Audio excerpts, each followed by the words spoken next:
Perkenalkan, saya A. Setiawan dari Prodi Manajemen dengan nomor NIM 2892250196 Universitas Pancasakti Bekasi. Dalam kesempatan kali ini saya akan menyampaikan tugas ujian akhir semester aspek hukum dalam bisnis dengan dosen pengampu Bapak Mulyono SHMM. Silakan disimak.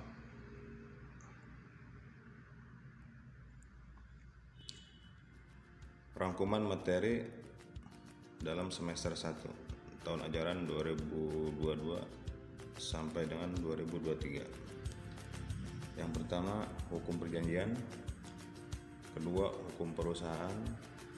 Ketiga, hukum ketenagakerjaan. Dan 4, hukum pasar modal. Hukum perjanjian. Pengertian perjanjian. Perjanjian adalah suatu perbuatan atau tindakan hukum yang terbentuk dengan tercapainya kata sepakat yang merupakan pernyataan kehendak bebas dari dua orang atau pihak atau lebih, di mana tercapainya kata sepakat tersebut tergantung dari para pihak yang menimbulkan akibat hukum untuk kepentingan pihak yang satu dan atas beban pihak yang lain, atau timbal balik dengan mengindahkan ketentuan perundang-undangan. Asas-asas perjanjian. Asas konsensualisme. Yang dimaksud dengan asas konsensualisme yaitu para pihak yang mengadakan perjanjian itu harus sepakat, setuju atau seia sekata mengenai hal-hal yang pokok dalam perjanjian yang diadakan itu. Kedua, asas kebebasan berkontrak. Semua persetujuan yang dibuat secara sah berlaku sebagai undang-undang bagi mereka yang membuatnya. Ketiga, asas pacta sunt servanda atau kekuatan mengikat. Semua perjanjian yang dibuat secara sah berlaku sebagai undang-undang bagi mereka yang membuat. Keempat, asas itikat baik. Itikat baik dalam arti objektif bahwa suatu perjanjian yang dibuat haruslah dilaksanakan dengan mengindahkan norma-norma kepatutan dan kesusilaan, yang berarti bahwa perjanjian itu harus dilaksanakan sedemikian rupa sehingga tidak merugikan salah satu pihak. Perikatan versus perjanjian.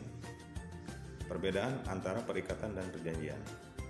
Perikatan adalah suatu perhubungan hukum antara dua orang atau dua pihak berdasarkan mana pihak yang berkewajiban untuk memenuhi tuntutan, sedangkan perjanjian adalah suatu peristiwa di mana seseorang berjanji kepada orang lain atau di mana dua orang itu saling berjanji untuk melaksanakan suatu hal. Persamaan antara perikatan dan perjanjian. Persamaan dari perikatan dan perjanjian atau persetujuan atau kontrak adalah bahwa karena telah saling mengikat diri, salah satu pihak berhak menuntut sesuatu hal dari pihak yang lain dan tuntutan itu wajib dipenuhi pihak yang lain sebagaimana setelah disepakati bersama. Hubungan antara perikatan dan perjanjian. Hubungan antara perikatan dan perjanjian adalah bahwa perjanjian itu menerbitkan perikatan. Perjanjian adalah sumber perikatan di samping sumber-sumber lain. Suatu perjanjian juga dinamakan persetujuan karena dua pihak itu setuju untuk melakukan sesuatu.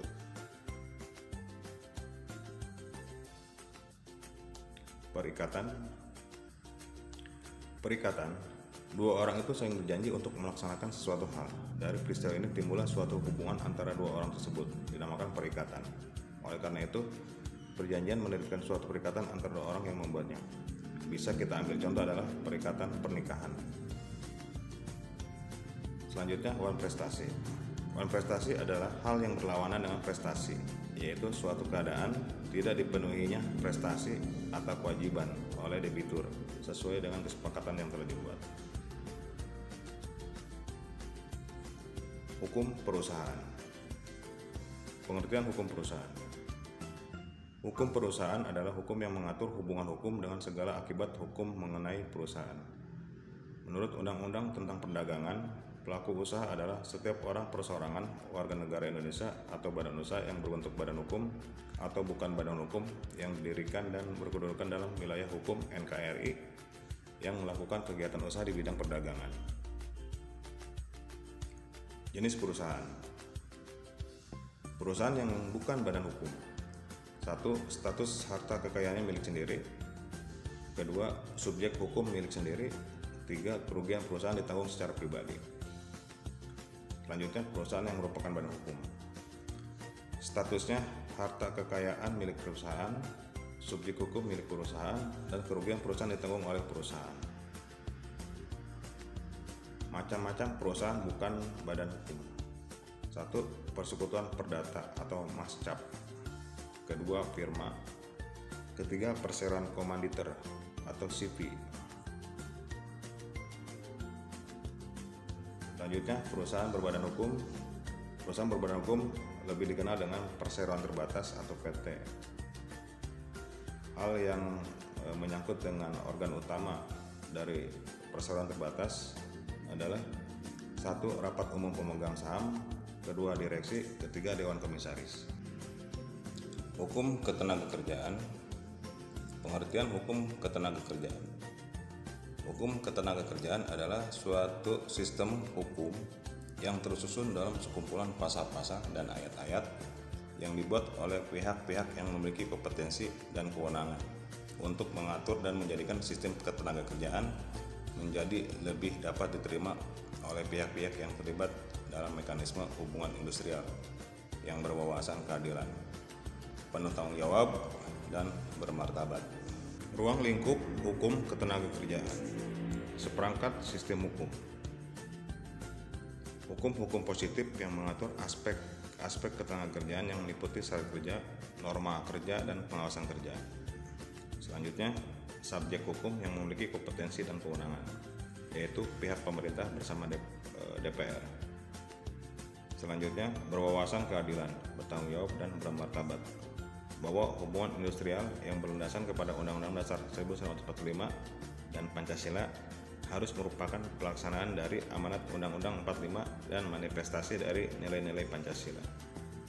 Selanjutnya, keseimbangan hak dan kewajiban para pihak, bahwa hubungan kerja merupakan suatu bentuk perhubungan hukum yang dilakukan oleh masing-masing subjek hukum dalam suatu perbuatan hukum yang memiliki kepentingan atas hak dan kewajiban masing-masing subjek hukum.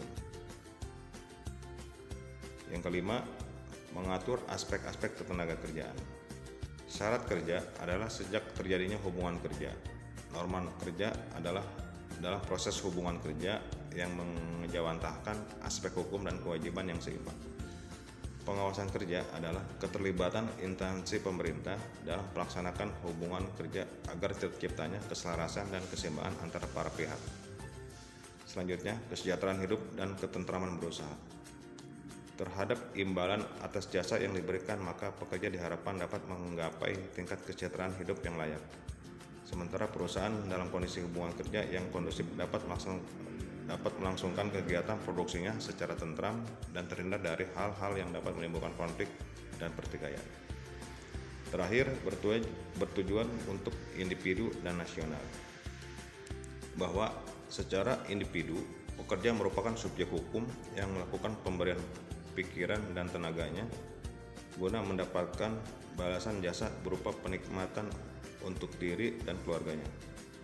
Sementara perusahaan sebagai suatu badan hukum yang melakukan kegiatan produksi barang dan jasa berharap mendapatkan keuntungan dari proses produksi tersebut.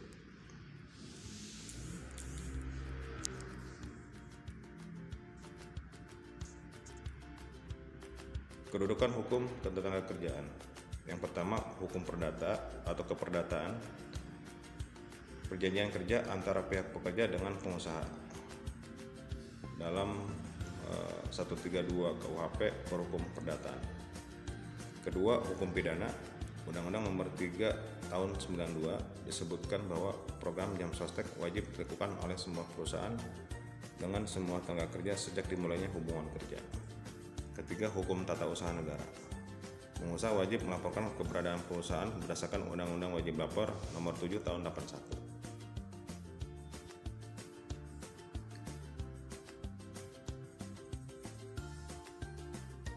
Hukum positif di bidang ketenagakerjaan ada 10 hukum Salah satunya adalah Undang-Undang Nomor 13 Tahun 2003, Undang-Undang 21 2000, Undang-Undang Nomor 2 Tahun 2004 tentang PHI, Undang-Undang Nomor 3 Tahun 92 tentang jam sostek, Undang-Undang Nomor 1 Tahun 97 Tahun 70 tentang keselamatan kerja, Undang-Undang 7 Tahun 80 tentang wajib lapor perusahaan,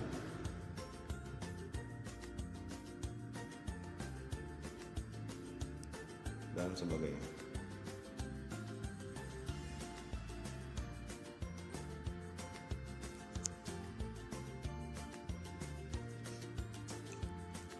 Macam-macam pemutusan hubungan kerja. Yang pertama, pemutusan hubungan kerja oleh pengusaha atau majikan. Salah satu caranya atau contohnya, buruh masih dalam masa percobaan kerja selama 3 bulan. Buruh mengajukan permintaan pengunduran diri secara tertulis. Berakhirnya hubungan kerja sesuai dengan perjanjian kerja waktu tertentu. Selanjutnya mencapai usia pensiun, dan ketujuh adalah meninggal dunia. Yang kedua, pemutusan hubungan kerja oleh buruh lebih identik dengan mengundurkan diri atau resign. Ketiga, pemutusan hubungan kerja demi hukum, yaitu kerja habis kontrak atau kerja dengan waktu tertentu yang diikat dengan perjanjian kerja. Yang keempat adalah pemutusan hubungan kerja oleh pengadilan, yaitu si pekerja melakukan pelanggaran berat dan melanggar perjanjian kerja yang sudah disepakati di awal. Hukum pasar modal. Dasar hukum pasar modal. 1. Undang-Undang Nomor 8 Tahun 95 tentang pasar modal.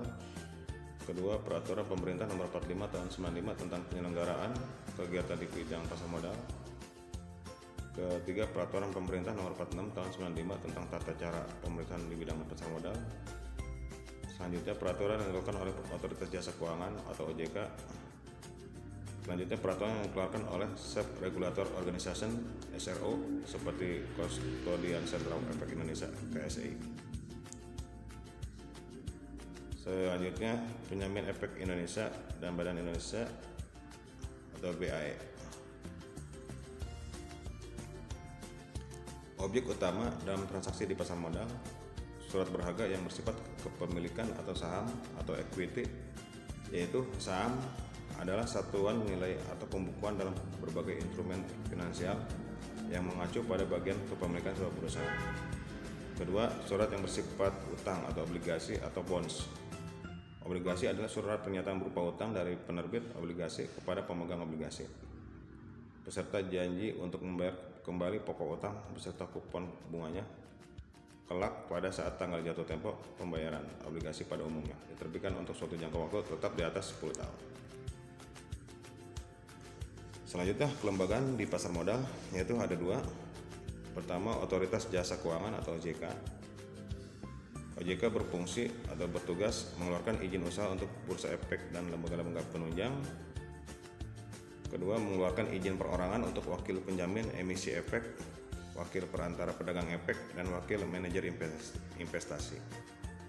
Selanjutnya, menyetujui pendirian bank kustodian atau bank yang berkaitan dengan efek, dividen atau bunga, dan lain-lain. Selanjutnya, menyetujui pencalonan terhadap pemberhentian komisaris, direktur, serta juga menunjukkan manajemen sementara bursa efek, lembaga clearing penjamin, lembaga penyimpanan dan penyelesaian sampai dipilihnya komisaris dan direktur baru. Memeriksa dan menyelidiki setiap pihak jika terjadi dan diduga melakukan pelanggaran terhadap Undang-Undang Nomor 8 Tahun 95 tentang pasar modal. Selanjutnya, membekukan atau membatalkan pencatatan atas efek tertentu, menghentikan kegiatan perdagangan bursa efek dalam keadaan darurat, menyatakan efektif atau tidaknya penyataan pendaftaran. Yang kedua adalah Bursa Efek Indonesia atau BI. BI sebagai SRO atau Self Regulation Organization diberikan kewenangan untuk mengatur pelaksanaan kegiatan bursa dengan membuat aturan main dan berhak melakukan tindakan-tindakan tertentu sesuai dengan peraturan yang berlaku, seperti dalam melakukan pemberhentian perdagangan saham perusahaan, mengatur dan mengawasi fungsi keanggotaan bursa, pencatatan perdagangan kesepadanan atau fungibility, clearing, penyelesaian settlement, transaksi bursa, dan lain-lain yang berkaitan dengan bursa atau kegiatan bursa.